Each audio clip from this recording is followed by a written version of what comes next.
Adelante, pastor. Ok, ok. Bueno, como siempre, damos gracias a Dios por el día que nos ha dado, porque la jornada se acerca al final y nos permite apartar este tiempo entre medio de todas las actividades para estudiar su palabra. Así que, bueno, rogamos que Él, con su Espíritu Santo, nos ayude a llevar adelante esta clase. Vamos a ver, aquí está. Como siempre, yo necesito un tiempito para ir achicando todo este tema. Aquí necesito que se desaparezcan todas las cosas y vamos entonces a la unidad número 8 y que tiene que ver vamos a llegar un poco, inclusive, al pasar un poco con la entrada a la tierra prometida, vamos a hablar un poco de Israel hoy también, al final. ¿Ok? Así que va a ser, bueno, un repaso bastante interesante. Como siempre, haremos unos highlights. Entonces, entendamos que ellos están a las puertas de entrar a la tierra de Canaán. El contexto es Moisés ha muerto, ¿no es cierto? Y ahora Josué, que fue uno de los 12 que habían enviado para espiar la tierra, junto con Caleb, que fueron los fieles, los otros 10 no lo fueron y por culpa de los otros 10 vagaron 40 años en el desierto.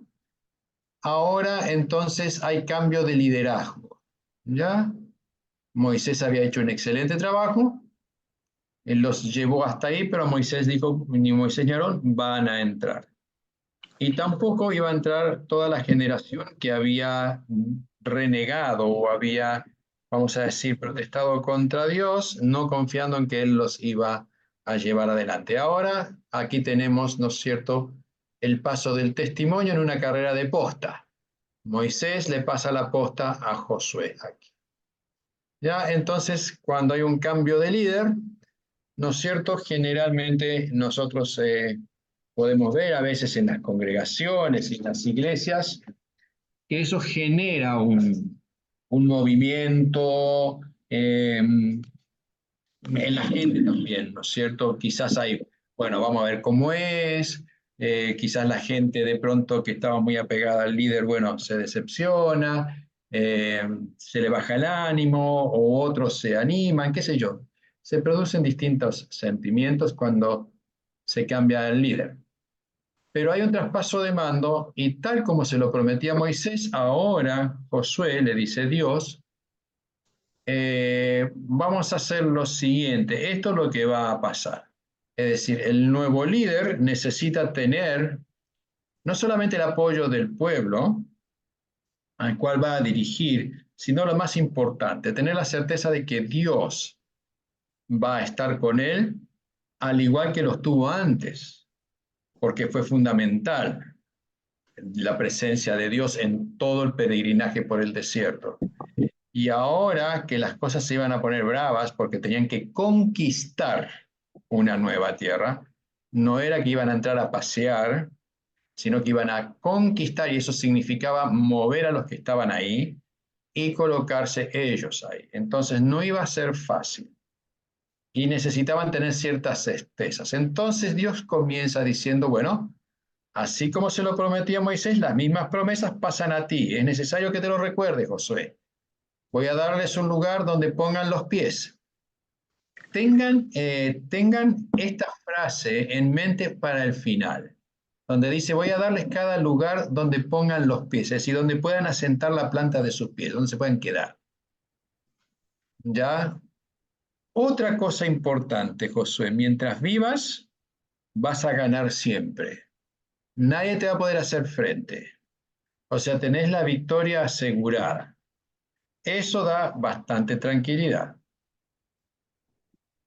Por otro lado, no te dejaré ni te desampararé, ya que es un poco también la promesa que Jesús nos hizo antes de irse, ¿no es cierto? No los dejaré solos, voy a volver otra vez a ustedes, o yo estaré con ustedes todos los días hasta el fin del mundo. Es una manera diferente, pero que produce el mismo efecto, es decir, no te dejaré ni te desampararé. Esas son promesas que nosotros también tenemos. También las diaconisas que trabajan tienen que acordarse de eso. ¿Ya? no te desamparé, no te dejaré ni te desampararé. Por otro lado, Josué, ¿no es cierto? Esto es importante. Actúa de acuerdo con las leyes que te dio mi siervo Moisés. ¿Ya? Así harás que prospere tu camino y todo te saldrá bien. Nosotros vamos a ver si se tomaron el trabajo de leer todo el libro de Josué.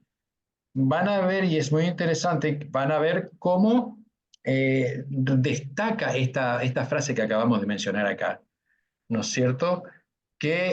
Y dice, donde Josué dice, actuó conforme a lo que había hecho su siervo Moisés. Es decir, como que se recuerda que Josué se atuvo y se ajustó bien a este punto, ¿no es cierto?, que Dios le había mandado. O sea, no se quería apartar ni un ápice. ¿Ya? Luego, no temas ni desmayes, que yo soy el Señor tu Dios y estaré contigo por donde quiera que vayas. Es decir, otra vez, ¿no es cierto?, la misma promesa que se refiere aquí, ¿no es cierto? Yo estaré contigo todos los días hasta el fin del mundo, en nuestro caso, y Dios. Mica, voy a buscar a Dami, así que lavate bien y secate. Muy bien, seguimos entonces. Entonces aquí el líder nuevo tiene todo el paquete de promesas que tenía el antiguo. ¿Ya? Y esto es importante. Ya nosotros tenemos generalmente cuando viene un nuevo líder, quizás un nuevo pastor a nuestra iglesia, nosotros hay ciertas cosas que tenemos certezas. Y las certezas es que Él va a ser el que va a ministrar todas aquellas cosas que Dios tiene dispuestas para cada uno de nosotros como sus hijos. Es decir, nos va a dar la palabra, el perdón de los pecados, ¿no es cierto? Cosas que Dios tiene para nosotros, no que el pastor tiene, sino que Dios tiene para nosotros. El pastor viene con ese encargo de que lo que Dios entregó a su iglesia sea entregado convenientemente a cada uno de aquellos que acuden a buscar perdón, consolación, esperanza de salvación. Entonces, el pastor está en condiciones, eso nos garantiza. El líder que tiene un llamado y que está verdadero, con un llamado, como dice nuestro catecismo, aquellos que tienen, ¿no es cierto?, que han recibido un llamado, ¿no es cierto?, conforme están, ¿no es cierto?, y han sido ordenados conforme a la institución de Cristo, por lo tanto, actúan en nombre y en lugar de Él y en nombre de Él. Y por lo tanto, eso a nosotros nos garantiza que la persona que va a estar allí enfrente está en condiciones de entregar todo lo que su pueblo necesita. Lo mismo que el pueblo de Israel. Ya tener la certeza de que Josué va a estar en condiciones. Entonces, ahora, ¿cuál es la reacción del pueblo, ¿no es cierto?, a este nuevo líder? Ellos le responden a Josué, ¿no es cierto?, como líder bueno, ¿no es cierto? Haremos todo lo que nos has mandado e iremos a donde quiera que nos digas. Ya, es decir, te reconocemos como nuestro líder y te vamos a seguir a donde sea. ¿Ya? Es importante, es una transición importante. Por un lado, Dios, ¿no es cierto?, hace público todas estas promesas a Josué, ¿ya? Y el pueblo responde, ¿no es cierto?, te vamos a seguir, no te vamos a dejar. ¿Ya? Y ahí viene la frase, ¿no es cierto?, registrada en estos versículos de Josué, al principio, y dice lo siguiente: así como obedecimos a Moisés en todo, también te obedeceremos a ti. Solo esperamos que el Señor nuestro Dios esté contigo como estuvo con Moisés. Todo el que sea rebelde y no obedezca tus órdenes será condenado a muerte, pero tú tienes que esforzarte y ser valiente. Esta es la promesa, ¿no es cierto?, que hace el pueblo. Veremos, como diría, ¿no es cierto?, el ciego. Veremos. ¿Ya?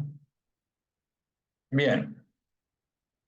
Cuando ingresan, ¿no es cierto?, a la tierra, antes de entrar, hay un mandato de parte de Dios. Y este es un mandato importante, ya que era, ¿no es cierto?, ya venía, fíjese, estaba escrito en Deuteronomio. Ya estaba registrado esto por Moisés. Y acá dice que no quede huella. Hay una canción que dice que no quede huella, que no quede huella. Bueno, ¿qué es lo que dice Deuteronomio? Léeme alguien, o Vivi o Gabriela. ¿Alguien me lo puede leer, por favor?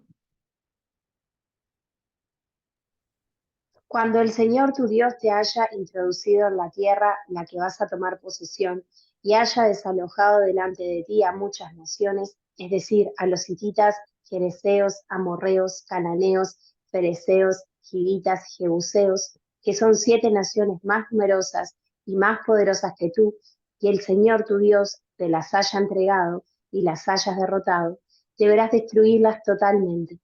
No harás con ellas ninguna alianza, ni les tendrás misericordia. Tampoco deberás emparentar con ellas. No darás tus hijas a sus hijos, ni tomarás a sus hijas para tus hijos, porque harán que tus hijos dejen de seguirme, para seguir y servir a dioses ajenos. Entonces el furor del Señor se encenderá sobre ustedes y los destruirá en un instante. Lo que ustedes deberán hacer con ellos es destruir sus altares, hacer pedazos sus estatuas, destruir sus imágenes de acera y echar al fuego sus esculturas. O sea, clarito. Ya van a entrar, se van a encontrar con esta gente que ya vive ahí, los tienen que matar a todos. Que no quede ninguno. Esto incluye mujeres, hijos, o sea, niños, ancianos, caballeros, todos. Todos deben morir. El Señor fue drástico en eso, ¿ya? No se podrán hacer alianzas de ningún tipo, o sea, no hay acá que hacer un diálogo o una cosa así como ponernos de acuerdo, pues tan común hoy, ¿no es cierto? Que hay que dialogar y ponerse de acuerdo. No, no se puede, está prohibido. Dios determina eso, ¿ya? Y tiene motivos, ¿no es cierto? ¿Por qué? Para que el pueblo no se aparte y no deje de ser el pueblo de Dios. Esto está clarísimo. Vamos a ver qué pasa después durante la historia. Hay cosas muy interesantes en la historia, pero aquí tenemos esto, ¿ya? Cosas inesperadas que suceden antes de entrar a la tierra de Canaán. Sorpresa, sorpresa. La primera cosa, bueno, es la circuncisión.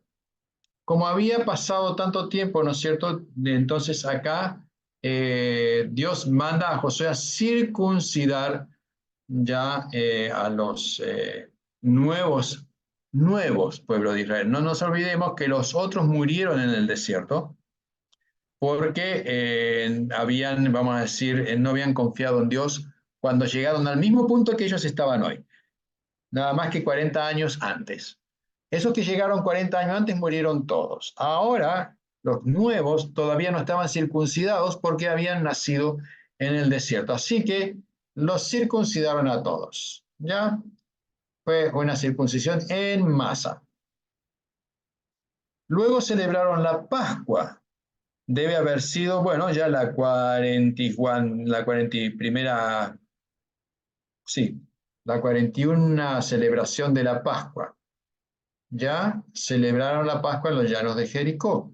La Pascua recordaba siempre lo que Dios los había sacado de la tierra, de Egipto, con poder, bla, bla.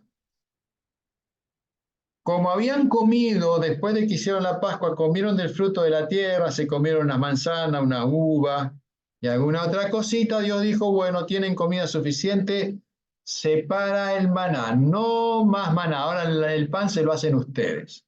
Así que, listo, se terminó el maná. Se habían quejado muchas veces del maná. Estamos cansados de este pan liviano, le había dicho el pueblo en alguna oportunidad a Moisés. Bueno, ahora se terminó el pan, listo. Ya, y hay una teofanía muy interesante aquí en Josué 5, 13, 15. Una teofanía sabemos que es una aparición de Dios, en este caso Jesucristo, que se presenta allí como el Señor, vamos a decir, que está al mando de los ejércitos, el Señor de los ejércitos. Generalmente se lo conocía como el Señor de Sabaoth. ¿Ya? ¿Ya? Pero aquí Jesús está presente porque ¿Por qué entendemos que es Jesús y no un ángel? ¿Ustedes me pueden decir por qué?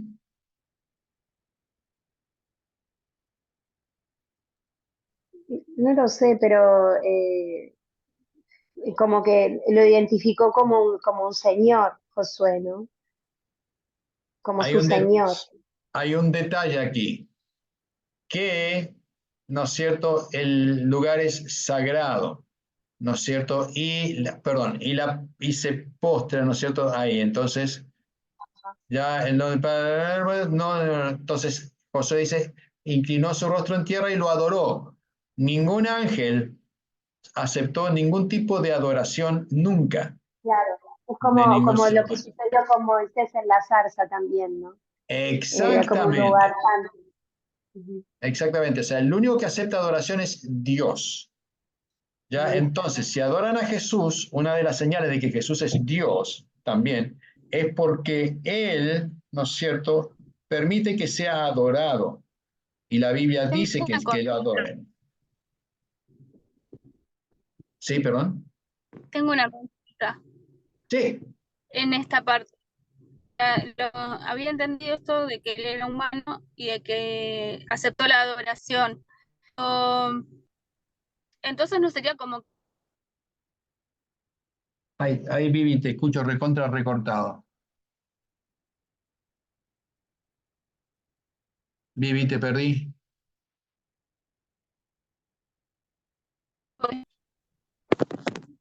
A ver, Vivi, ¿me corrijamos. escuchás? Ahora dale. Eh, Ahí Sí. está. Eh, entonces, si Jesús no vino entonces así como humano en esta parte, No, no, no, no, no. Jesús siempre va a ser Dios y hombre, y aquí hay una teofanía que él aparece como humano, pero no nos olvidemos que Jesús todavía no se había encarnado, ¿ok? esa es Entonces, la diferencia de la encarnación. la encarnación, claro. Jesús se encarna. Jesús, una vez encarnado, será un sujeto único. Y siempre y permanece único hasta el día de hoy y permanecerá siempre por la eternidad. Será siempre Dios hombre. Totalmente hombre y totalmente Dios. Aquí, ¿no es cierto? Nosotros lo que estamos diciendo es cómo identificamos de que esta teofanía no es un ángel, sino que vamos a ver, por ejemplo, que a veces siempre aparece como varón de Dios o dos varones aparecieron, pero nosotros vamos a distinguir si son ángeles o no, si se lo adora o no se lo adora. Por ejemplo, cuando nosotros recordamos que Abraham se juntó con Melquisedec, se ponía que era uno de los reyes, ¿no es cierto? Y creo que lo adoró. O sea, ese fue también una teofanía, ¿no es cierto? Es decir, es Dios presentándose y manifestándose, ¿ya? En este caso se manifiesta como un hombre, dice acá, ¿no es cierto?, con una espada desenvainada en la mano. Entonces la pregunta es, ¿quién vive? ¿Amigo o enemigo? No, ni uno ni lo otro, dice. Y no dice nada, simplemente soy el Señor de los ejércitos. Por lo tanto, está clarito que él iba a luchar en favor de su pueblo. Pero el hecho de que se lo adore y que no se rechace esa adoración, entonces significa de que él es Dios, porque no se puede adorar a los ángeles, no aceptan eso, por más que sea una manifestación espiritual, no van a aceptar la adoración. Seguimos. Bien, nos enfrentamos que la primera cosa que vamos a tener y lo primero que va a registrar el primer pueblo es vamos a decir lo que es la ciudad de Jericó, la primer ciudad y el primer rey, podría decirse, que se va a interponer y que está inmediatamente del otro lado del Jordán. Allí nosotros vamos a tener, ¿no es cierto?, primero que va a venir el cruce del Jordán, y en el cruce del Jordán de un lado a otro, ¿no es cierto?, también es simbólico de alguna manera, porque ese cruce implica, ¿no es cierto?, bueno, primero entrar a la tierra prometida y segundo abandonar la antigua tierra que había estado más relacionado con la esclavitud, que había estado más relacionado con el paganismo, era como poner, ¿no es cierto?, y cruzar, cambiar de estatus. Y fíjense ustedes que se cruza de la misma manera que, ¿no es cierto?, pasó con el Mar Rojo, pero esta vez es el arca que va adelante y que produce, vamos a decir, todas estas, todo este milagro, que los sacerdotes van adelante y el mar se parte, se detiene, ¿no es cierto?, en algún lugar y, y luego otro lugar corre y se va al mar y esa parte queda seca, ¿no es cierto? Ya totalmente seca, perdón. Y eso entonces hace que ellos vayan y establezcan campamento del otro lado del Jordán. Y esto es visto, por supuesto, por la gente, porque esto es un acontecimiento. Ustedes imagínense solamente, imagínense un río, ¿no es cierto? El río de la Plata, y que de pronto ustedes lo vean seco, que la desembocadura del río en el mar esté seco. O sea, se van a preguntar, bueno, ¿qué onda? ¿Qué pasa acá? ¿Dónde se paró el río? ¿Se paró allá arriba, aquello en Misiones, en Entre Ríos? ¿Dónde fue que paró? ¿No es cierto? ¿Por qué no desemboca más? Entonces, entonces la gente se debe haber dado cuenta, mucha gente que vivía ahí, que algo raro pasaba, porque una sequía así tan espontánea de la parte que faltaba del río hacia abajo, ¿no es cierto?, era llamativo. Entonces, esto fue noticia. Y gente que tenía noticia de esto, por supuesto, era la gente también que estaba más cerca, que eran la gente de Jericó, a lo cual Josué manda 2 espías para ver y van a vamos a decir, entran a la ciudad y van a la casa de una ramera, Rahab, ¿no es cierto? Por supuesto, se dieron cuenta de alguna manera los habitantes de esa ciudad que había gente que no era de la nacionalidad de ellos, o sea, de alguna manera, no sé cómo, pero evidentemente se habrán dado cuenta, si eran espías, podría decir, y lo descubrieron, sería que malos espías eran. Pero incluso la guardia o la gente que estaba encargado de vigilar sabían a dónde habían ido, incluso fueron hasta la casa de Rahab a preguntar, ¿no es cierto?, dónde estaban, porque los vieron entrar ahí.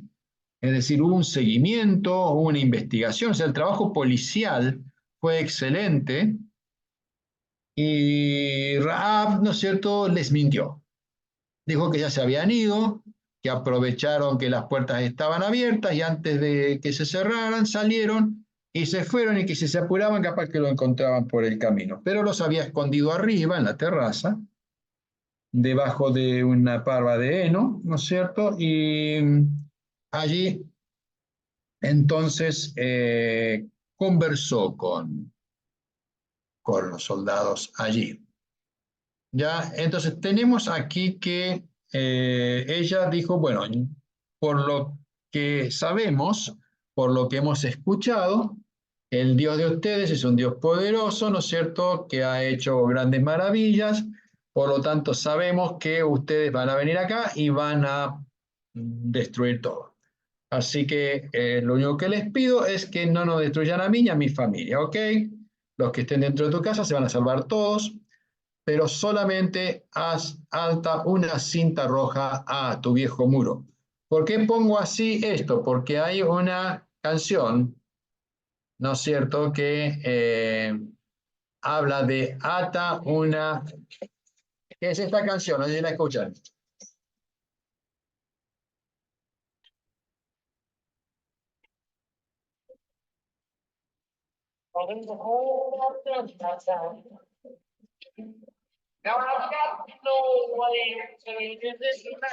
Bueno, che, ¿escucharon la canción o no?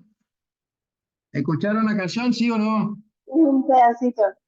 Bueno, sí, un Sí. pedacito. Bueno, esa es ata una cinta amarilla al viejo roble, que eso es muy común y eso desde hace muchos años se estila en Estados Unidos, atar porque es una señal de que tú estás esperando a alguien.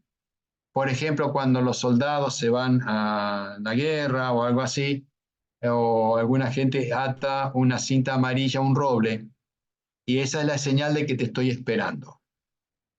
Ya la canción dice, esta canción es de una persona que sale de la cárcel y canta, dice que voy a volver, dice me voy a subir al ómnibus y voy a pasar. Si veo una cinta amarilla atada al roble, significa que me estás esperando, entonces me voy a bajar y me voy a quedar. Pero si no la veo, voy a seguir de largo. Más o menos ese es el sentido de la historia. ¿Ok? Entonces aquí yo tomándome un poco de esa historia digo, bueno, no ates una cinta amarilla al viejo roble, pero sí ata un trapito rojo, ¿no es cierto? Una cinta roja al viejo muro. Y de esa manera no te vamos a matar. Es decir, ni nadie que esté adentro de tu casa. ¿Ya? Entonces la palabra empeñada era muy importante allí, ya porque cuando tomaron la ciudad, ¿no es cierto? Agarraron y salvaron a todos los que estaban en la casa de Rahab. Los hermanos, papá, mamá, todos ahí, nada. Y habían puesto que si ellos fallaban en su promesa, que Dios los castigara a ellos y que la sangre de ellos estuviera sobre la cabeza, ¿no es cierto?, de ellos, o sea, que toda la culpa y toda la responsabilidad estuviera a ellos si ellos no cumplían su promesa.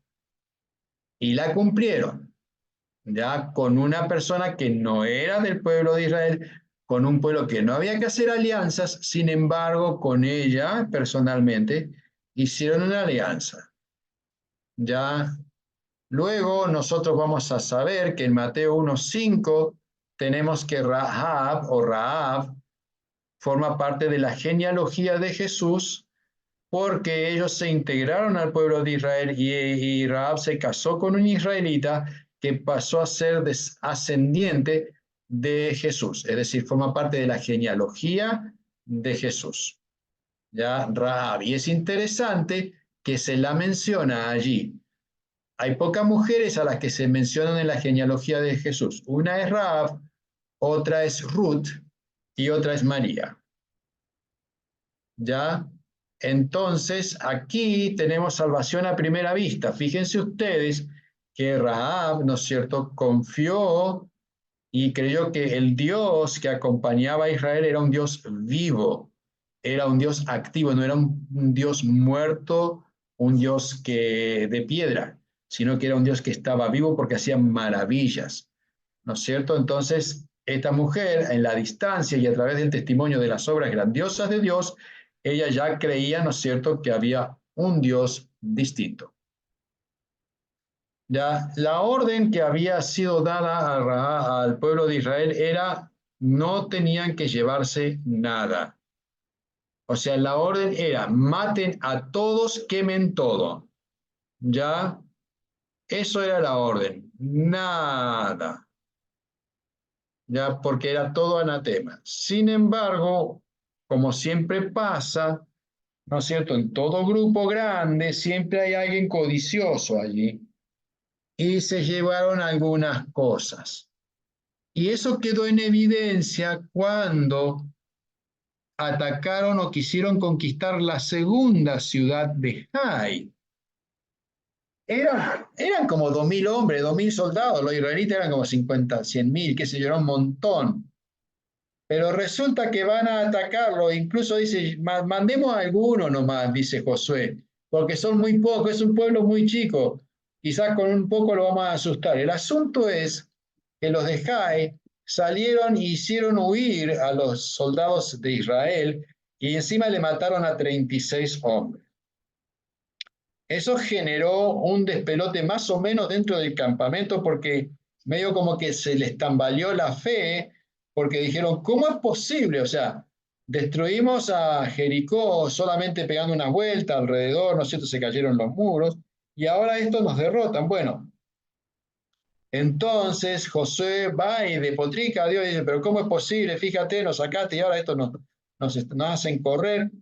Dice, lo que pasa es que hay alguien en tu pueblo que prevaricó, o sea, que faltó a la verdad, ¿no es cierto?, y a su juramento contra Dios, y alguien tomó del anatema.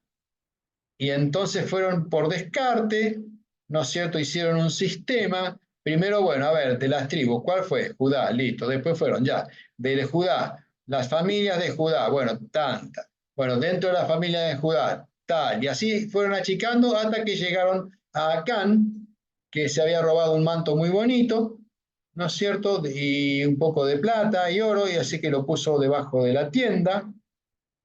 Ya, entonces ellos después fueron sacados del campamento, él, toda la familia, pariente, todo, toda la carpa, todo, quemaron todo, los mataron a todos y los enterraron a todos. Y ahí se eliminó el anatema. Después fueron y conquistaron la ciudad de Ai. Ya tenemos aquí a alguien que cometió el mismo error de tomar algo que no tenía que tomar. ¿Se acuerdan de la historia de 1 Samuel 15? ¿Quién fue? Alguien que se le había dicho, tenés que destruir a todos, y sin embargo se quedó con... David, No, no, no, no antes, sé. uno antes de David. Bueno, ahí está Saúl. Saúl, ¿no es cierto? Agarró y se quedó con lo mejor para ofrecérselo a Dios y Dios le quitó su reinado y se lo entregó a David. ¿Ya? Ay, Dios mío, ya, bueno, y eso es un poco lo que dice Gálatas, un poco de levadura leuda toda la masa, es decir, si vos dejas pasar una, después se pudre todo. Y eso es lo que pasó más o menos acá con esta historia. Por eso, a nosotros, desde nuestro siglo XXI, ¿no es cierto?, nos parece una locura el sistema que Dios tenía para resolver las cosas. Hoy por hoy, ¿no es cierto?, Dios sería acusado de un montón de cosas por los derechos humanos. En realidad, ¿no es cierto?, dentro de una teocracia y todo, para que veamos, por un lado, la importancia que Dios le da a la fidelidad espiritual, ¿no es cierto?, y a la verdadera fe, a la fe verdadera, que no se contamine con el paganismo, porque el paganismo, o sea, no es otra cosa que perdición y condenación y está inspirado por el diablo. Dios aquí, ¿no es cierto?, actúa de manera categórica, ¿no es cierto?, con respecto a este tema.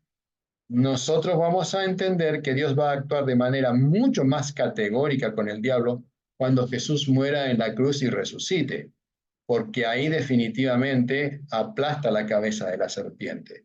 Pero en este caso aquí, ¿no es cierto?, donde estaba formando un pueblo, donde se iban a instalar, él esperaba tener una nación, un pueblo de Dios, para él que lo adorara a él y tuvieran al Dios vivo. ¿Ya? Bien, nosotros avanzamos rápido. Hubo muchas cosas en el libro de Josué, muchas cosas que este pueblo vivenció en cuanto a las luchas que tuvieron, las batallas. No nos olvidemos que hubo, por ejemplo, un día más largo, que el sol se detuvo, ¿no es cierto?, hasta que los hijos de Israel los vencieron totalmente a sus enemigos.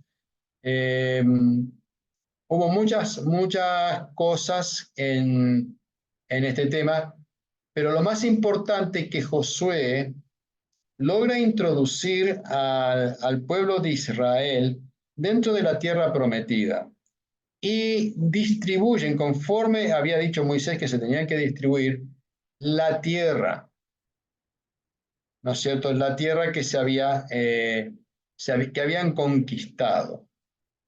Ya no estaba toda conquistada, pero la gran mayoría lo suficiente como para que las cosas se pudieran ya establecer definitivamente.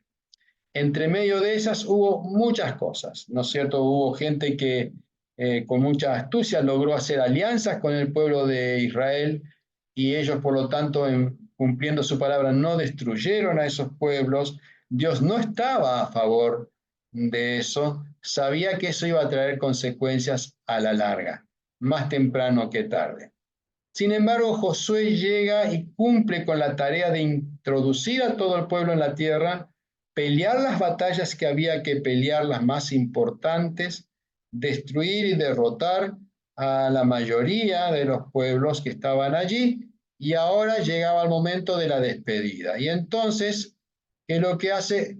Josué relata, hace un reconto de la historia desde que salieron, o sea, desde las promesas de Abraham, desde Abraham, diciendo, Abraham fue una persona pagana que fue tomada del otro lado del río. No nos olvidemos que yo había mencionado que el cruce del Jordán simbólicamente implicaba una vida nueva, una nueva realidad. Y era una distancia también entre lo pagano y lo... ¿ya? Entonces Josué dice, Abraham fue tomado de Taré, ¿no es cierto?, que era el padre de Abraham, pero fue de Ur. Y eso estaba del otro lado del Jordán, y tenían otros dioses, eran paganos. Abraham era pagano cuando fue llamado por Dios. ¿Ya? Y después se relata cómo Dios actuó durante toda la historia, con Jacob, con todo, cómo lo sacó de Egipto, ya todo lo que Dios hizo por ellos y para ellos, las maravillas que hizo, cómo hundió a los egipcios en el Mar Rojo, lo partió por el medio del Mar Rojo, partió por el medio del Jordán, los mantuvo vivos con maná, les dio agua, etc. Lo que Dios pide siempre y pidió siempre ahora es fidelidad y obediencia. Eso es lo que Dios constantemente les va a pedir. ¿Ya? Entonces, el líder aquí toma una decisión que nosotros vemos y que es un versículo muy conocido. ¿Ya? Entonces, una vez que le plantea todo, lo pone al pueblo ahora a decidir. Ustedes tienen que decidir si se van a quedar con el Dios del otro lado del río, que era de Abraham, si se van a quedar con los dioses paganos de este lado, que son paganos también, de los pueblos paganos de alrededor, o se van a quedar con Dios. Él dice, yo y mi casa serviremos a Jehová. ¿Ya? Y no me tengo que pasar de la hora, 7:30. Yo y mi casa serviremos a Jehová. Ellos dicen abad, servir. Esta es la última palabra en hebreo que tenemos aquí. Abad, servir. ¿Ya? Entonces, nosotros serviremos. Yo y mi casa, dijo Josué, serviremos a Jehová. ¿Ya? Y esta aparece generalmente en algunos cuadritos. Entonces, el pueblo respondió, ¿ya? Jamás dejaremos al Señor por servir a otros dioses. Y el pueblo fue sincero en su aclamación. No nos vamos a apartar de este Dios. Nunca vamos a servir a otros dioses. Y le dijo todo el pueblo, a partir de hoy, esta piedra nos servirá de testigo, porque ante ella se han oído todas las palabras que el Señor nos ha dicho. Por tanto, ella será un testigo contra ustedes para que no le mientan a su Dios. Colocan una piedra allí. Las piedras que se colocaban eran piedras que no tenían que haber sido talladas o tratadas con un hierro o con un cincel. Eran piedras naturales que se tomaban y se colocaban allí. Y estas piedras iban a contar la historia. Y la historia que iban a contar era la de un pueblo que había jurado fidelidad a su Dios, ¿no es cierto? Y que esa piedra iba a ser como testigo de ese juramento. ¿Ya? Entonces, cada vez que se viera esa piedra, se iba a recordar ese juramento. Ese es el poder de un símbolo. El símbolo generalmente en sí mismo encierra un significado potente. Y el cristianismo está lleno de símbolos. ¿Qué símbolo tenemos los cristianos que tiene un significado potente y que nos dice muchas cosas a nosotros? La cruz. La cruz. Nosotros, la cruz, para nosotros la cruz es un símbolo que dice muchas cosas, ¿no es cierto? El costo de nuestros pecados, quién pagó nuestros pecados allí, la victoria sobre Satanás está allí, el consumado está allí, ¿no es cierto? Allí se logró la victoria. Esa es nuestra victoria. ¿Ya? Nosotros cada vez que vemos la cruz, y especialmente si Cristo está colgado allí en esa cruz, en definitiva un crucifijo más que una cruz, más significativo y más simbólico es aún. ¿Ya? Allí nos recuerda entonces eso. Bueno, ahí era piedra, ¿no es cierto? Una piedra específica. Fíjense ustedes que en todo, también cuando cruzaron el Jordán, recién habían cruzado para después enfrentar a la ciudad de Jericó, pero antes se mandaron a buscar, ¿no es cierto? Cada líder de una tribu tenía que ir al lecho del río donde corría el río Jordán y retirar una piedra cada uno por su tribu y hacer un altar de 12 piedras para recordar ese evento otra vez. Y eso era un altar, allí donde Dios había partido el mar. Un altar de un antes y un después. Ya, el antes y el después. Entonces nosotros también, si queremos simbolizar el bautismo, y todos fueron bautizados en el Mar Rojo, dice en algún momento el apóstol Pedro, parece que es, ya, pero cada vez que hubo agua entre medio, en el río Jordán especialmente, y no nos olvidemos que Jesús fue bautizado en el río Jordán, y eso también tiene mucho que ver con esta historia que estamos viendo ahora, con una tipificación más adelante, pero vemos aquí, ¿no es cierto?, que el agua, ¿no es cierto?, para nosotros también. Lutero dice que nosotros recordamos cada vez nuestro bautismo, cada vez que nos lavamos la cara, nosotros podemos recordar nuestro bautismo, ese antes y ese después, esa marca, ¿no es cierto?, que Dios puso en nuestra vida, puso su nombre en nosotros y anotó en su libreta familiar nuestro nombre como sus hijos por medio del bautismo. Piedras. Ya, y aquí tenemos prontamente, recordaremos la historia de las piedras. Ya. Entonces vemos acá, por un lado, Jesús dice, estas piedras clamarían si la gente no clamara o glorificara a Dios, ¿no es cierto? En este momento, lo tenemos en Lucas 19. Y ya después, nuevamente menciona a las piedras, pero esta vez, donde no va a quedar piedra sobre piedra, es decir, donde tu recuerdo va a ser borrado, va a ser totalmente destruido, y créanme, lo vamos a ver más adelante, que así fue.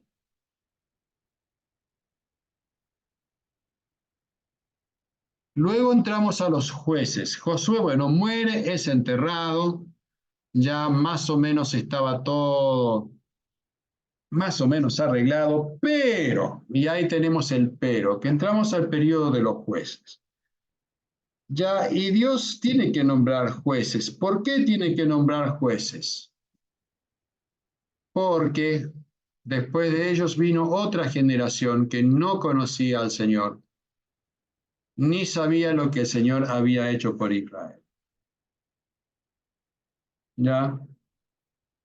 Así que aquí es muy interesante. Bueno, antes de pasar a esto, justamente yo tenía quería recordarles al final, retrocediendo, no nos olvidemos aquí, por ejemplo, cuando Josué hace su despedida, noten ustedes que aquí se está cerrando la promesa hecha a Abraham de que le iba a dar la tierra.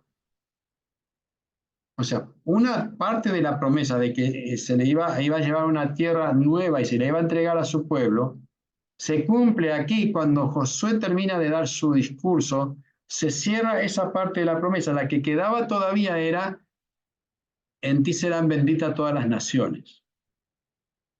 Por ahora estaba el cumplimiento de que el pueblo realmente habitó en la tierra que le fue prometida a Abraham. Esa tierra que él no vio, pero que fue hacia adelante, creyendo que firmemente en que Dios iba a cumplir lo que se cumplió como 850 años más tarde. ¿No? Y ahora sí, entramos acá, lo que pasó siempre. Esta frase se dijo en otro momento. ¿Se acuerdan cuando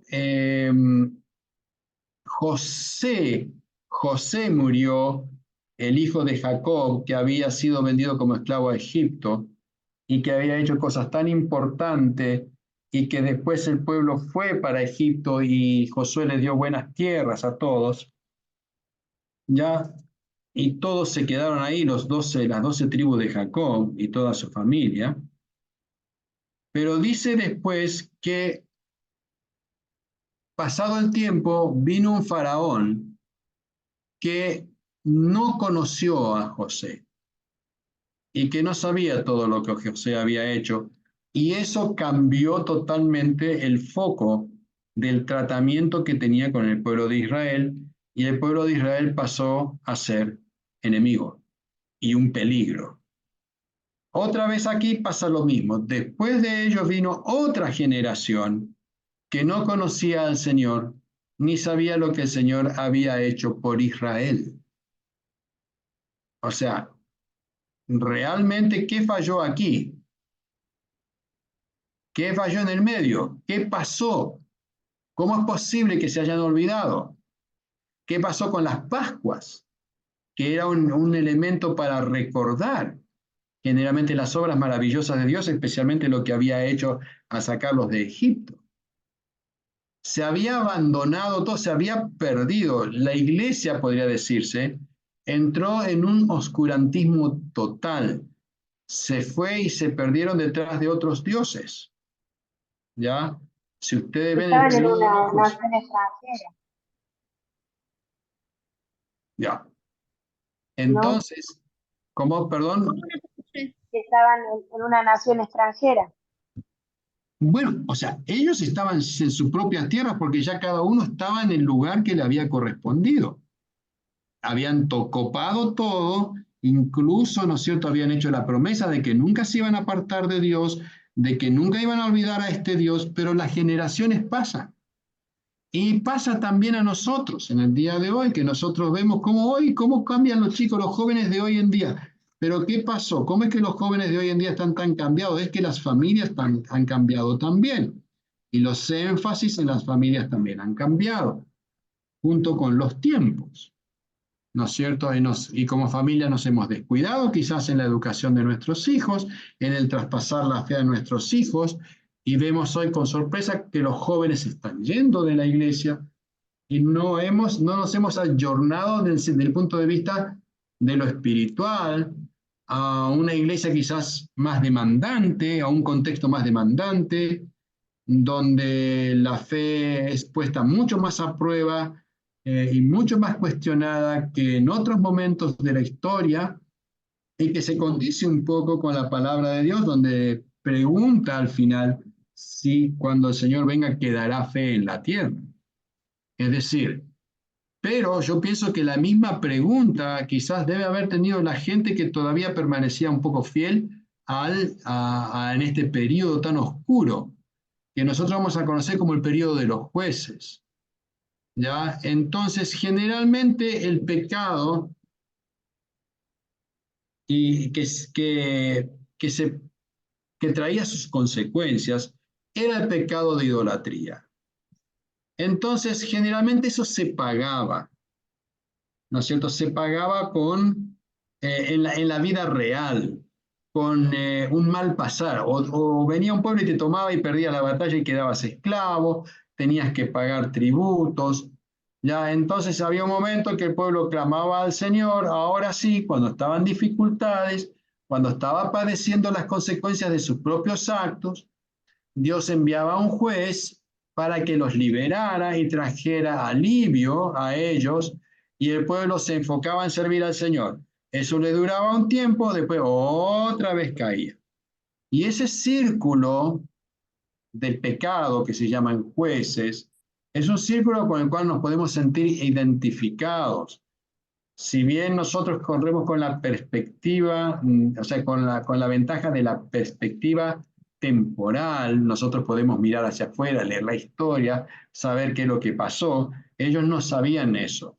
Ellos vivían en el tiempo presente, como nosotros vivimos en el presente. Nosotros no sabemos qué va a pasar de mañana, ni siquiera sabemos qué va a pasar dentro de 2 horas.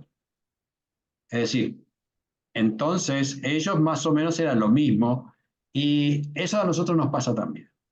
Por eso nosotros tenemos un círculo quizás más pequeño.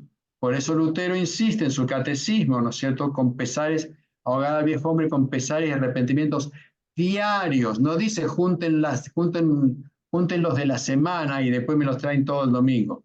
Dice diario, pesar y arrepentimiento diario. Que este círculo, caemos en pecado, ¿no es cierto?, reconocemos que si bien no estamos esclavos, pero sí es nuestra carne y el mundo, ¿no es cierto?, tiene poder sobre nosotros. Entonces, pero han sido vencidos, pedimos al que los venció que nos perdone, nos fortalezca, ¿no es cierto?, clamamos al Señor, Dios coloca a Jesús, nos llama a un juez, puso a Jesús en la cruz, ya nos liberó por él, nosotros continuamos sirviendo al Señor, pero así, este es un círculo, ¿no es cierto?, en el cual no podemos aislarnos. Acá hay una lista de todos los jueces que intervinieron, ¿no es cierto?, en los distintos momentos de la historia de los jueces. Quizás tenemos aquí a Débora y Barak, ya una historia interesante, cuando le clavan, ¿no es cierto?, una estaca en la cabeza, genial. Tuvo eso buenísimo. Y también quizás otro más conocido también, Gedeón, ya que actúa en la tribu de Manasés, ya. Bueno, ahí está. Y Sansón. Sansón es el más conocido por su esposa Dalila, ¿no es cierto?, que le cortó, que fue la peluquera, ya, y por culpa de ir a la peluquería perdió su fuerza, etcétera, etcétera. Nosotros conocemos toda la historia, pero Dios levantaba siempre a alguien para ayudar al pueblo. Y tenía, vamos a decir, fíjense ustedes cómo acá está la duración como juez, ¿ya? ¿Cuánto tiempo estuvo, vamos a decir, juzgando al pueblo? Y mientras el juez estuvo ahí, está todo bien. Pero después, púcate, otra vez se caía, ¿no es cierto? ¿Ya? Es decir, bueno, nosotros sabemos que Dios ya no manda más jueces, manda a Cristo. Mandó a Cristo, Él es nuestro gran, podría decirse, juez, entre comillas, es nuestro Salvador. ¿Ya? Y su reinado o su duración como Salvador no es por años, sino que es eterno. ¿Ya? Bien. Vamos al resumen de la historia. ¿Ya? Entonces, una vez la historia entonces de el Pentateuco, Josué y Jueces relata la formación de la nación de Israel. Ya el establecimiento de las tribus, ya, y aquí entonces figura, ¿no es cierto?, que Moisés, estamos hablando de Moisés, no de Josué. Moisés dice que guió a los israelitas fuera de Egipto y permitió el éxodo desde Egipto hasta Canaán. Antes de su muerte, Moisés anunció bendiciones y maldiciones a su pueblo. Es muy interesante leer todo eso, que no vamos a hacer ahora. En resumen, serían bendecidos si obedecían a Dios, pero experimentarían una maldición en el caso contrario. Estas bendiciones y maldiciones seguirían al pueblo judío para siempre. ¿Ya? Esto es, vamos a hacer un poco de geografía. Tenemos aquí, al lado, en esto donde se mueve la flechita, cómo estaba habitada, vamos a decir, la tierra de Canaán y que Israel iba a ocupar antes de que Israel llegara. Ya vemos acá Canaán, vemos que estaban los amorreos, los kenitas, los hititas, los jebuseos, los heveos, ya, y un montón de otras tribus con los cuales ellos iban a pelear. El amorreo, el jebuseo, todo eso figura mucho, ¿no es cierto?, en los relatos de Josué y Jueces. ¿Ya? Y luego, al lado derecho, nosotros vamos a ver aquí cómo se distribuyen las tribus. Fíjense ustedes aquí, ya que todos estos nombres son hijos de Jacob, ya de Jacob, exactamente, que tuvo con sus 4 esposas, Lea, Raquel, y después tenían 2 esclavas más. ¿Ya? Entonces, Aser, Neftalí, fíjense que Manasés, ustedes van a leer, cuando lean Jueces, habla siempre de la media tribu de Manasés. La media tribu es esta media que está acá, porque la otra media le había sido ya dada del otro lado de Jordán, le había sido dado tierra a Manasés, a Gad y a Rubén. Estos 3 tuvieron tierras del otro lado del Jordán. ¿Ya? Aquí. Y de este lado del Jordán, Manasés continuó también con otra tierra acá, ¿ven? Pero estaba dividido por el Jordán. Acá tenemos Isaacar, Zabulón, Neftalí, Aser, Efraín, Dan, Judá, etcétera, etcétera, acá. Y Simeón, que lo tenemos aquí. ¿Ya? Una vez que ellos están asentados, pasado el periodo de los jueces, quizás uno de los jueces más fue quizás Samuel, uno de los más grandes. ¿Ya? Y luego Samuel fue el que tuvo que decidir un cambio de época con el pueblo de Israel. El pueblo de Israel quería tener reyes, igual que los demás pueblos.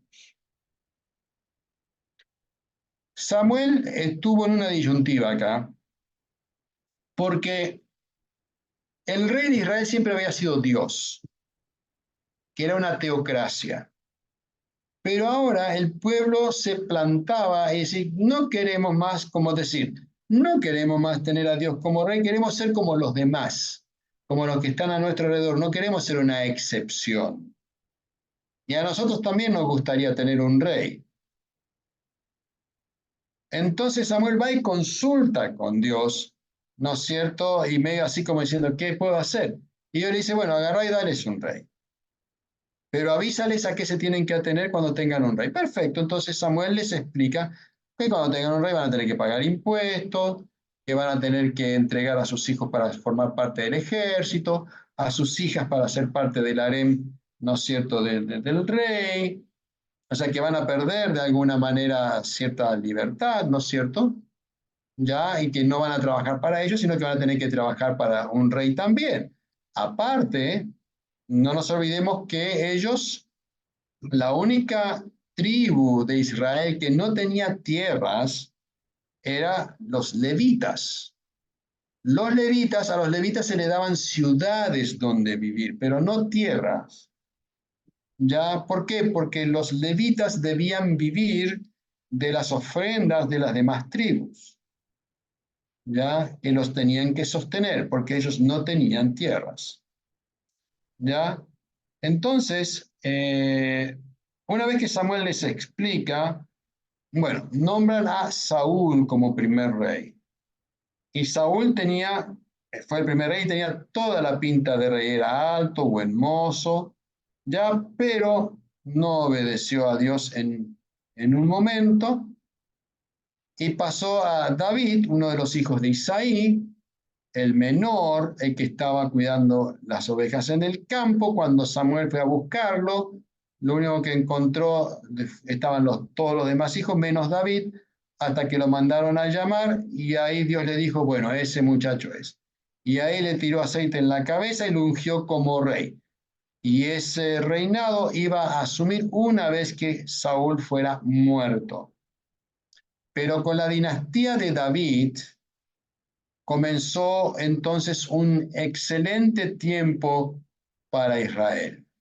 Como dice acá, ya los israelitas vivían en su tierra, pero no tenían rey. Cambió con el rey David, antes de Cristo, 1000, conquistó Jerusalén, lo convirtió en su capital. Lo podemos leer en 2 Samuel 6:5-8. Y su hijo Salomón lo reemplaza y construye el primer templo judío en Jerusalén, que era el templo fastuosísimo, y que luego el otro templo que construyó Herodes, que fue el segundo templo que conocemos con Jesús, en la época de Jesús, que él es el templo que él echa a los mercaderes y todo lo demás, ese no era el templo de Salomón.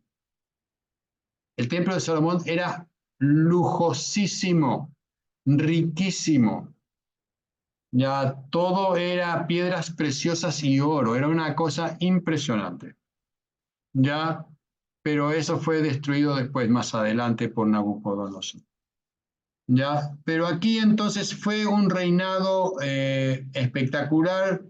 Vivieron, ¿no es cierto?, que mucho tiempo fue uno de los mejores tiempos de Israel. Entonces, los descendientes del rey David siguieron gobernando durante 400 años, periodo glorioso, una nación poderosa, una sociedad avanzada, tenían su cultura y su templo. Eso era lo que los judíos esperaban que Jesús hiciera. Como era hijo de David y venía de la tribu de David, se suponía que Dios iba a levantar un Mesías que iba a ser como David y iba a traer esa época gloriosa que habían vivido con David. Por eso Jesús decepcionó tanto a los judíos de su tiempo, vamos a decir, porque no era el Mesías, no cuadraba con ese perfil, ¿ya? Pero por otro lado, también este Antiguo Testamento describe la corrupción cada vez mayor y la adoración de ídolos en esos tiempos. Se levantaron muchos profetas para advertir a los israelitas de que si seguían así la iban a pasar mal, ya que iba a venir y iban a realmente sufrir, ¿no es cierto?, muchísimo, y realmente ellos ignoraron estas advertencias. ¿Ya? Y ahora vamos a ver un poco qué, ya porque tenemos menos tiempo hoy, qué pasó. Exilios y dominios que sufrió Israel. En el año 600 a.C., Nabucodonosor ya destruyó el templo de Salomón. ¿Ya? Y fueron a Babilonia, ¿no es cierto? Y eso, 70 años de exilio tuvieron ahí, 70 años de exilio, todos exiliados a Babilonia. Ya luego, el imperio persa supera al babilonio con Ciro y conquista a los babilonios, ya, y los permite que retornen con Esdras. El Esdras relata ese retorno, pero los judíos ya no eran libres y una nación independiente, sino que ya estaban, si bien estaban en Jerusalén y la empezaron a reconstruir, pero eran una nación subsidiaria, es decir, tenían que pagar tributos, no eran libres. Ya luego viene otro más grande, que es Magno, Alejandro Magno, ya, y conquista y vence a los persas, y entonces ahora se lo intercambian. Ahora los judíos pasan a estar en manos de los griegos y siguen siendo tributarios durante otros 200 años más. O sea, ya llevamos como 470 años de esclavitud. ¿Ya? Después vienen los romanos, que es la época donde, vamos a decir, vive Jesús, ¿no es cierto? Y nuevamente los romanos ya lo toman como una provincia tributaria, de ahí que, vamos a decir, los reyes que estaban puestos en la época de Jesús eran reyes títeres, ¿no es cierto? Porque quien realmente gobernaba era Pilato o cualquiera que Roma enviara a tomar cuenta de la provincia. Esto era provincia, ¿no es cierto? Judea. ¿Ya? Y bajo esas manos cayó Jesús. ¿Ya? Cuando Jesús entra, ¿no es cierto? Y nosotros vimos ese texto de las piedras, cuando vimos el texto de las piedras, Jesús llora sobre Jerusalén, diciendo que no van a dejar piedra sobre piedra. ¿Ya? Y en el año 70 fue que los judíos se rebelaron contra los romanos y los romanos aplacaron esa rebelión destruyendo Jerusalén y quemando el segundo templo que había construido Herodes, y dispersaron a los judíos por toda Roma, que en esa época Roma era dueña prácticamente de todo el mundo. Entonces los judíos estaban bien dispersos por todas partes y nunca más, ¿no es cierto?, volvieron a estar juntos como estuvieron en esa época. Y ahora vamos a ver un poco de eso. Aquí nuevamente tenemos el mapa con las tribus, cómo ocupaba, ¿no es cierto?, Israel. Con la venida de los reyes, cuando Salomón muere, lo suceden Jeroboam, pero luego el reino se divide. Israel se divide en dos. Roboam y Jeroboam, hijos de Salomón, pasan a ser rey, uno del norte y otro del sur. Las tribus del norte, que yo señalo ahora, estas eran las tribus del norte que vemos acá, aquí, más Simeón, que también se lo consideraba como tribu del norte. ¿Por qué? Las únicas que eran tribus del sur eran los hijos, o sea, era Judá y Benjamín. Esos formaban reino del sur, donde estaba entonces Jerusalén, aquí. ¿Ya? Jerusalén entonces era la capital del reino del sur y Bet-El era la capital del reino del norte. Y no sé dónde está Bet-El, pero está por aquí. ¿Ya? Bet-El era la capital del reino del sur. Bet-El, acá está. Bet-El ahí. Era la capital del reino del norte. Estos reinos en algún momento estaban en constante disputa y pelea. A Simeón no le fue dado, así le fue dado más bien ciudades donde vivir más que territorio. ¿Por qué? Porque Jacob dio una maldición, y está registrado aquí, sobre Simeón por su violencia. Simeón era violento. Él fue que vengó a su hermana Dina, porque su hermana Dina había sido violada por no sé, un grupo de personas de otra nación. Y Simeón tomó venganza matándolos a todos, aprovechando que los habían obligado a circuncidarse y estaban todos débiles. Él fue y los mató, Simeón.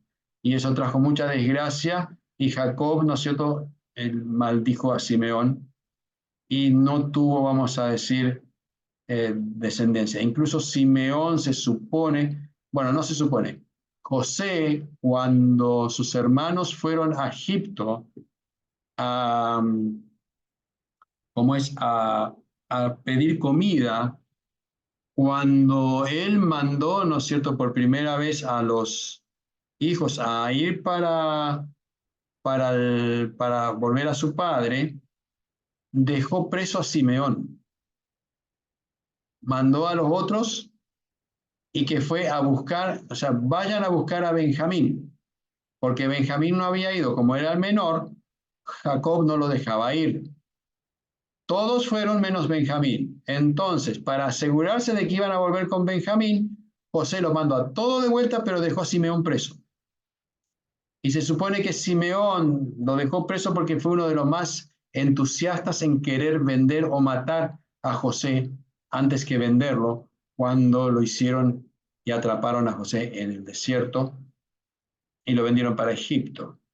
Pero aquí tenemos entonces que el reino del norte, ¿no es cierto? En el año 722 a.C., el reino del norte de Israel fue conquistado por los asirios y dejó de existir. Todo esto no existió más como tal. 722 a.C. O sea, no duraron mucho, 300 y tantos años nomás duraron. El reino del sur existió un poco más, ya, como habíamos dicho, 400 y tantos años. En el año 586, cuando fue conquistado por Nabucodonosor y los babilonios, y que ahí, ¿no es cierto?, fue destruido el templo de Jerusalén, que había sido construido por Salomón, porque a David no le fue permitido construir el templo por el affair que tuvo con Elizabeth, ¿no es cierto?, lo cual tuvo a Salomón como hijo, mamá de Salomón. Aquí en el año 70 la ciudad fue saqueada, ¿no es cierto?, el templo fue arrasado, los judíos esclavizados o exiliados, y esto llevó a la dispersión de la población judía. ¿Ya? Y fíjense ustedes, el pueblo judío volvió a unirse en ese lugar después de la creación del Estado de Israel en 1948. ¿Y qué era esto? Ahora veamos aquí.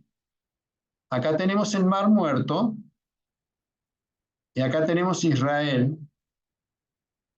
Acá tenemos Gaza, la franja de Gaza.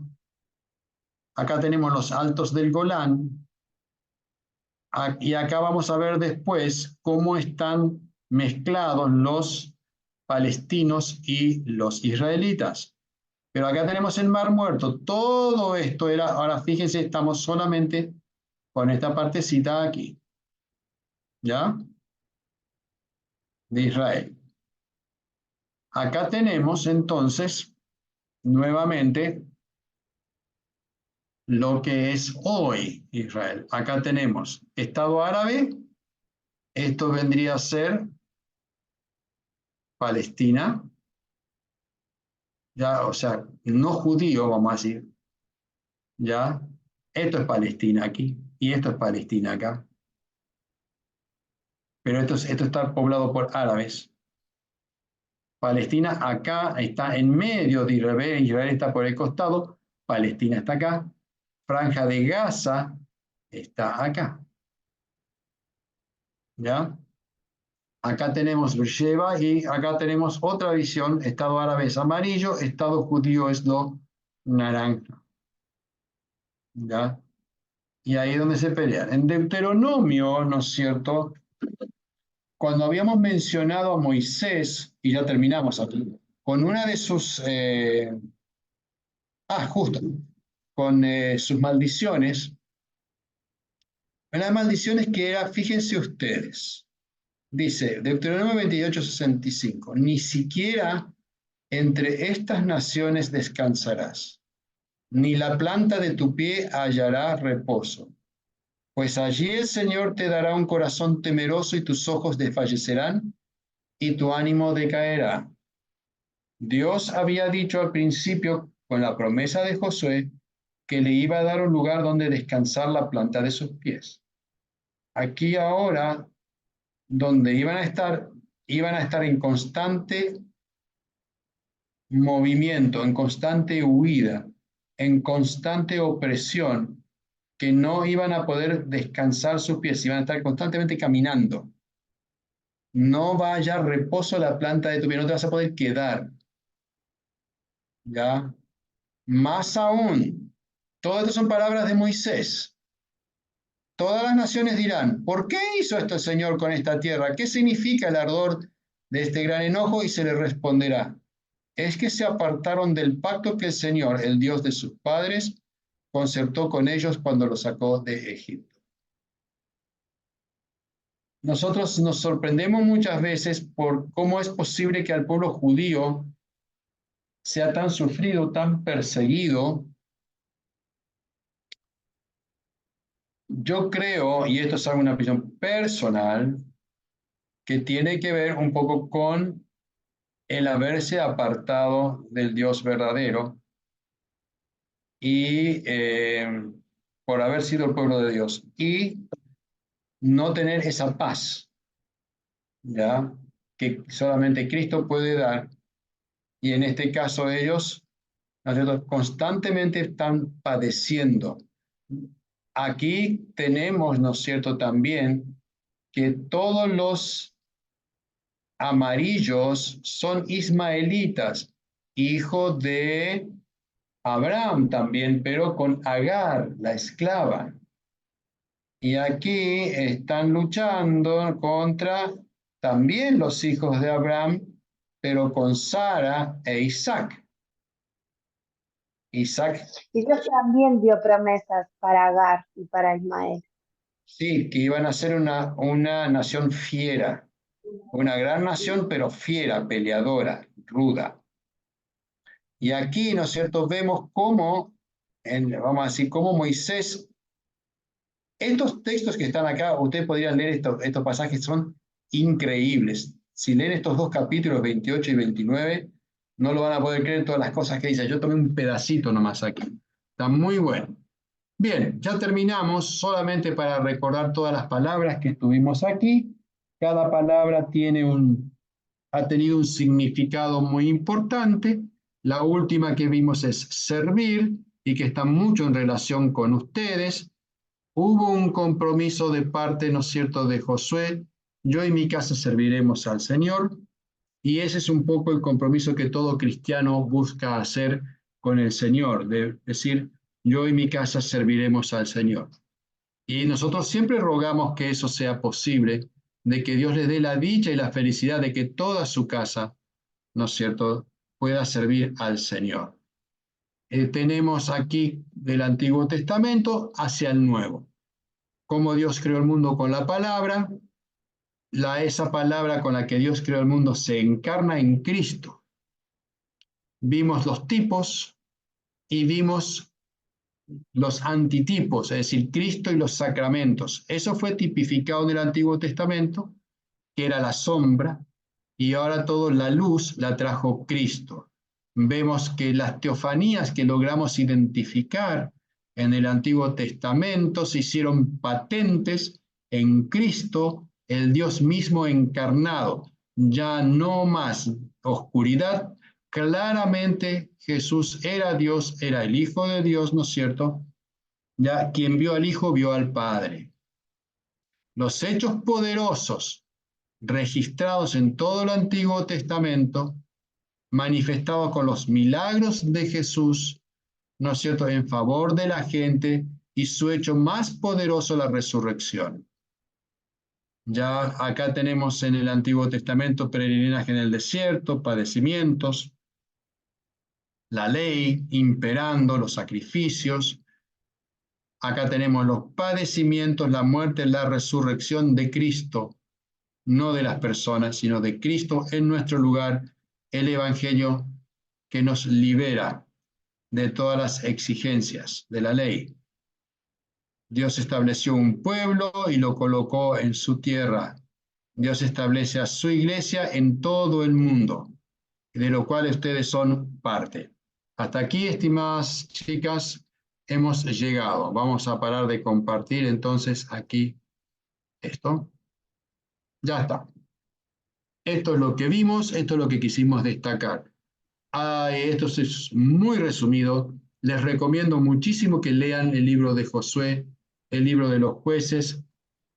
Tómenselo con calma, pero es una lectura bien interesante. Y también los últimos capítulos de Deuteronomio 28 y 29, cuando Moisés anticipa todo esto. Es increíble, vamos a decir, a estos versículos que tomé, si ustedes leen todo el resto de los capítulos, ¡wow!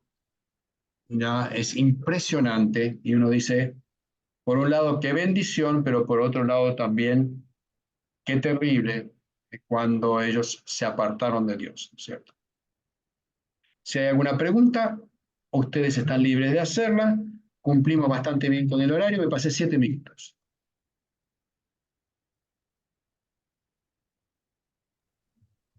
No, quedó todo muy claro, la verdad que muy buena la explicación.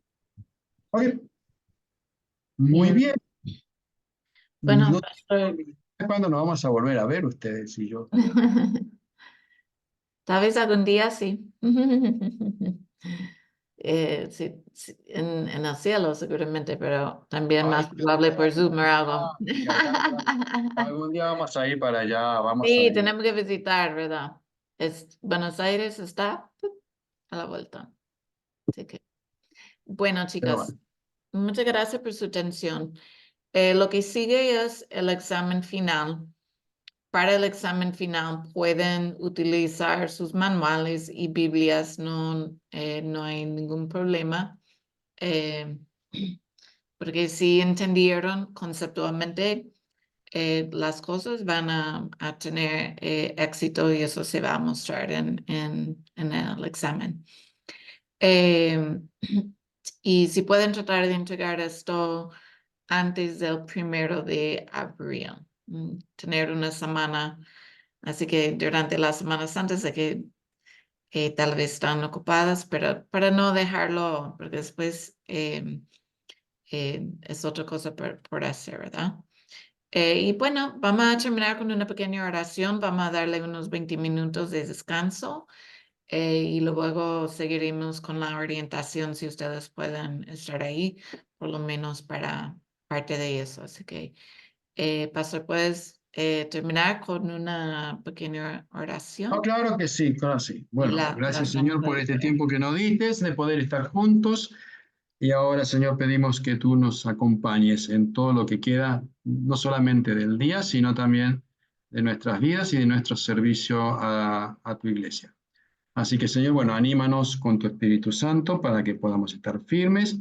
Ayúdanos en todos los desafíos que en nuestra vida personal tenemos, que nuestros sueños estén en tus manos para que tú puedas trabajar con ellos y hacerlos realidad conforme a tu voluntad, que nos des paciencia para enfrentar los momentos en que tenemos que esperar y también que nos des la alegría de poder disfrutar de todas las bendiciones que tú siempre nos das y que no siempre solemos apreciar. Así que, Señor, aumenta en nosotros el deseo de servirte para que lo hagamos con alegría, sabiendo que enfrentamos siempre dificultades de mucha gente, de muchas personas a las cuales tenemos que o queremos y acudimos en ayuda y en guía, en sustento.